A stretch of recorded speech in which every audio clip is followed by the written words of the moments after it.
Aziz Bey, inşallah biz oğlan toyunu onlara göstereceğiz necə lazımdır. Kürdelerin kızları eve utancaq gedər. Amma 3 aydan sonra qaynana evdən gedər.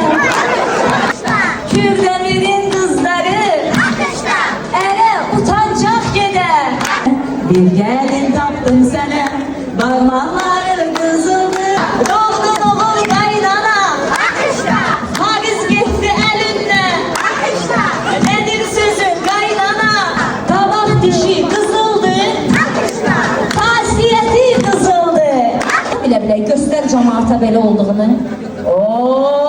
Lexus Toyota bilmərəm, axışda, BMW bilmərəm. Deyə görüm, nətər ya, baldız yoxdur? Vay, yarını sana bacı, evdə baldız yoxdur.